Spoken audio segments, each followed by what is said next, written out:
सहनावतु सहनौ भुनक्तु सह वीर्यं करवावहै तेजस्विनावधीतमस्तु मा विद्विषावहै।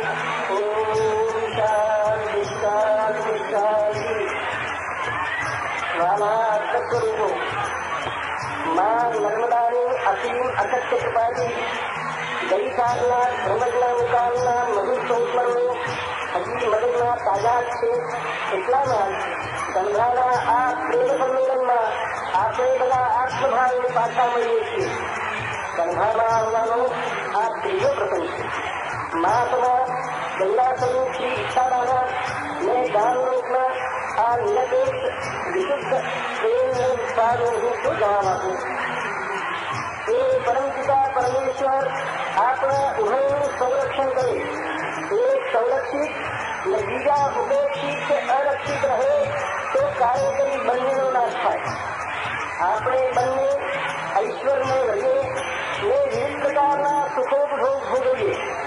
એક સુખ સગવડોમાં આવો છે ને ચાંદીની થાળીમાં રોજ વિશ્રામ નારોગે અને બીજો દુઃખમાં પાપા ઘટા કરે ને માન કોંદરાએ ન પામે તો એક અપસંગ ને બીજો ભૂક્ષાનો ભક્ત બની બંને વિનાશને બંધે પર વળે. આપણે બંને શક્તિમાન બનીએ, બંને બળની ઉપાસના કરીએ, સાહસિક તાકાત મેળવીએ. એક સબળો ને બીજો નબળો હોય તો સમાજમાં હંમેશા શીત કે પુષ્પિતનું વાતાવરણ રહ્યા કરે ને એની ગુપ્ત પ્રગતિમાં વિશ્વ સમસ્ત શેકાઈ જાય. આપણા ઉભયનું ભણતર તેજસ્વી હોય એમાંથી એકબીજામાં પરસ્પર દેવત્વની ભાવના પ્રત્યે એકબીજા માટે આદર અને સહાનુભૂતિની જોશ જાગે અને તો મનુષ્યમાં સાચી માનવતા જાગે. મનુષ્ય માટે મરી પડે ને અંગત સ્વાર્થ બાજુએ મૂકી પરમાર્થમાં પગલા માંડે. સ્વભૂમિ સરોમાં સમાઈ જાય અને વિશ્વમાં શાંતિ અને સમૃદ્ધિનું સામ્રાજ્ય પથરાઈ જાય. આપણે કદીએ એકબીજાનો દ્વેષ ન કરીએ. તુંમાં તું ને તુંમાં હું નિહાળી સર્વત્ર હું તું મારું તારુંથી પર એક અવિનાશી અખંડ પરમ તત્વના દર્શન કરી બધે એક અનંત આધ્યાત્મિક એકતા અનુભવી જગતમાંથી રહે છે દુઃખ દારિદ્ર્ય યુદ્ધ અથડામણને દેશો આપી સુખ શાંતિ અને આનંદે આનંદના મનલાન કરી. આવા માંડવિક પ્રસંગે આ વૈદિક પંચશીલથી બીજા શાને હું ગાન કરું. બીજું હું શું બોલું તો મુખનું લાગે એસા શબ્દો કાલના. રોજ એને એ જ લુખો લખવા, એને એ જ લાગ લાગ ને એનો એ જ શ્રવણીલા. બોલનારથી બોલ્યા વગર ન રહેવાય, બોલવાનું વ્યસન ને સાંભળનારને સાંભળવાની ચળ, સાંભળવાનું વ્યસન. ચળથી ચળ વધે ને સમાધાન ક્યાંય ન લાગે. કથા સમયની ટીકા કાળ સ્વર્ણ આનું બ્રહ્મજ્ઞાન જેવી ઉપહાસાત્મક સ્થિતિ થાય અને શાંતિ ક્ષિતિજની માફક આજીને આવી જાય.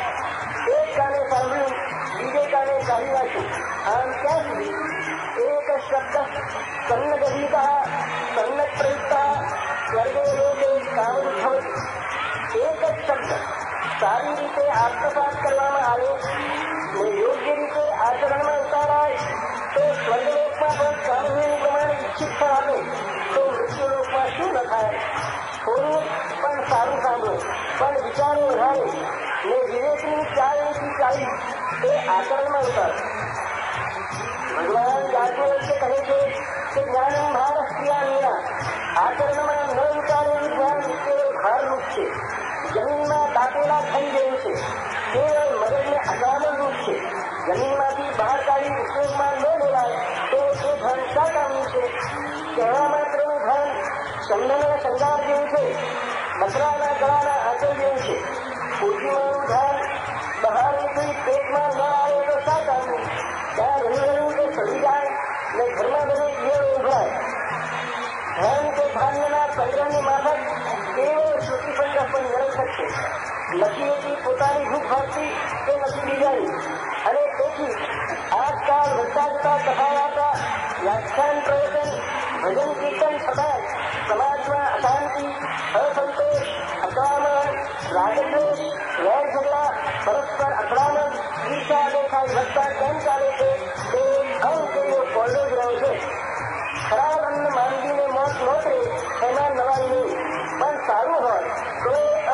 અન્ન મોતની વધારે જલ્દી પાસે લઈ જાય. બદામ પૌષ્ટિક છે પણ ખાધે જ રાખે તો શું પરિણામ આવે? દૂધ એ ઉત્તમ ખોરાક છે પણ પીધે જ રાખે તો શું પરિણામ આવે? માટે સારું હોય તો પણ માત્ર શ્રવણ ભૂખ પોષવી કોઈ પણ રીતે ઉન્નતિકારક નથી. શ્રવણનું મનન નિધિધ્યાસન કરી થોડો પણ સાક્ષાત્કાર કરવાની કોશિશ કરીએ તો શાંતિને સમાધાનની આશા રાખી શકાય. પણ મારામાં શું છે? કંઈ જ નથી. કંઈ હોય તો એ કહ્યું છે. મેં દયાધન પરમાત્મા જે શું છે તે જાણે છે. બાકી કબીર રામાનંદને ચોંટી પડ્યા હતા કે તું મારો ગુરુ તે તમે બધા મને ખાલી વળગી પડ્યા છો. ત્યાં કબીર સાહેબમાં અતૂટ શ્રદ્ધા હતી, વજ્ર નિશ્ચય હતો ને રામાનંદ સ્વામી શક્તિનો અતૂટ ભંડાર, પ્રભાવનો અનેક સાગર હતા. તમારી શ્રદ્ધા તમે જાણો, પરમેશ્વર જાણે, પણ અહીં તો શક્તિમાં શૂન્ય છે, પ્રભાવનું નીડું છે. અને તેથી જ તો કેટલાક લોકો અંગ્રેજના નામ પાછળ પૂજ્યશ્રી કહે છે. પૂજ્ય એટલે મરાઠીમાં નીડું, શૂન્ય, અને શ્રી એટલે પ્રભાવ, શક્તિ, ઐશ્વર્ય. એવા પૂજ્યશ્રી, શૂન્યૈશ્વર્ય, નિષ્પ્રભાવ, સર્વરીતે ખાલીખમ અંગ્રેજની પાછળ તમે લોકો કેમ પડ્યા છો તે કોણ જાણે? કેટલાક શુભેચ્છકો આવો પ્રશ્ન પૂછે પણ છે, પણ એનો જવાબ હું શું આપું? અંગૂઠ બીજાને માટે તો ઠીક, પણ પોતાને માટે એક અનુકેલો કોયડો છે. અંગૂઠે કોક ઠેકાણે લખી પણ દીધું છે કે મૂર્ખો હમ મૂર્ખરાજો હમ મૂર્ખાનામ શિરોમણિ જ્ઞાત્વા કેવમ ભજંતે મામ તે મૂર્ખાન સંશયા. આવી અંગૂઠની સ્વમૂર્ખત્વની સ્વયં કપલાટ છતાંય મૂર્ખાના થકીને પણ લોક પ્રેમથી એના તરફ દોડાદ કરે છે. એમાં આંતરસ્કોપી હેતુ વગર શું કારણ વિચારી શકાય? હા, એક વાત છે કે અંગૂઠ સમાજનું બાળક છે. એને નિમિત્ત કરી મા બાપને વડીલ હરિબંધુની માફક એના જન્મદિને પોતાના નિર્દોષ નિતાંત પ્રેમથી પ્રેરાય અંતઃસ્ફૂર્તિથી સમાજ પોતાની સમજણ પ્રમાણે એના પર પ્રેમની મુસળધાર વર્ષા કરી આનંદ લૂટે છે. એમાં મા બાપના અતિ બધા લાભથી બાળક અટવાય છે, મૂંઝાય છે. એવી સ્થિતિ સમાજના આ અઘટતા લાભથી કે ચારના પૂરથી અંગૂઠની થાય છે. એમાં સમાજને શું મળે છે તે સમાજ જાણે, પણ એથી અંગૂઠનું જીવન ગુંજવાય છે. માટે તમે બધા આવી ઘરસાથી અતમૂર્ખો દૂર રહો તો સારું. કોઈ પણ મહાન પુરુષ કે સંતના આદર્શો એના કહેવાતા ભક્તો કે અનુયાયીઓ તરફથી અવગણના થાય છે. એના ઉદ્દેશોનું આચરણ થવાને બદલે એની મૂડી બનાવી પોતાના ક્ષુદ્ર દુનિયાવી સ્વાર્થ માટે એનો વેપાર કરવામાં આવે છે. ત્યારે પરમાત્મા એ વ્યક્તિને ખાય તે રીતે લોકમાંથી ઉપાડી લઈ પોતાની પાસે બોલાવી લે છે. મહાત્મા ગાંધીજીને અણમાની હત્યા વખતે અંગૂઠે આ જ વાત એ ભીષણ ઘટનાની મીમાંસા કરતી વખતે વિચારી હતી. અંગૂઠને ગીત લાગે છે કે અંગૂઠની બાબતમાં પણ કંઈ એવું થવા લાગ્યું છે. એના આદર્શની કે એના સદુપદેશની કોઈને બહુ પડી લાગતી નથી. જે તે એની સાચી કે જૂઠી તપશ્ચર્યા પર કહેવાતી દિવ્ય શક્તિ પર મોજ કરવાના વન્ય મનસુબાથી એની ભાવના શૂન્ય શું મૂર્તિ પૂજા કરવા લાગ્યા છે. એનું કંઈ માઠું પરિણામ આવે તો એને એની નવાઈ નહીં લાગે. આ એક કરુણ પણ તદ્દન નગ્ન સત્ય છે ને તેનો તમને બધાને જેટલો જલ્દી સાક્ષાત્કાર થાય તેટલો સારો કે પાછળથી પસ્તાવું ન પડે. છેવટે તો કર્મને કારણ તાપે જીવાનામ સુખ દુઃખયો. પ્રાણી માત્રના સુખ દુઃખનું કારણ પોતાના સારા કે નફા કર્મ જ છે. કોઈ કોઈને સુખી કે દુઃખી કરે છે એ એક વહેમ છે, અજ્ઞાનજન્ય ભય છે. કર્મ સારા કે નિસ્વાર્થ હોય તો ફળ સારું, ને નકારા કે સ્વાર્થબળા હોય તો ખરાબ. માટે કોઈ પણ કાર્ય એવું ન કરવું કે જેથી કોઈનું અહિત થાય ને જે ઈશ્વરના સાનિધ્યમાં ન કરી શકાય. આપણે ઈશ્વરને જોઈ શકતા નથી, પણ એ આપણને જોઈ છે. એની હસ્તી બને છે.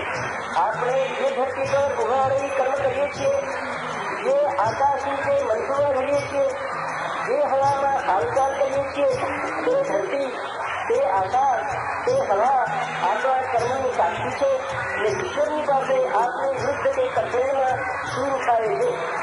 માટે એક પણ ડગલું એવું ન ભરો કે જેથી એની વિશ્વ માંગલ્યની યોજનામાં વિક્ષોભ ઉભો થાય.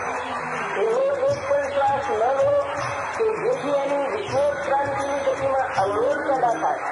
એવો એક પણ શબ્દ ન ઉચ્ચારો કે જેથી એની વિશ્વ સંવાદિતામાં વિક્ષેપ ચાલે. એવો એક પણ સંકલ્પ ન કેવો કે જેથી એની વિશ્વ કલ્યાણની અખંડ ધારામાં વમન ઉત્પન્ન થાય. જે કરો તે પ્રભુને સાથે રાખી કરો. મરો તો એના અનુસંધાનમાં મરો. અન્નના કણે કણમાં એના સંજીવની અમૃતનો આસ્વાદ લો. પાણીના ઘૂંટડે ઘૂંટડામાં એનો મધુર રસ ચાખો. હવાના એના અસ્તિત્વની જીવન તત્વની છંજણાથી અનુભવો. ચંદ્ર સૂર્ય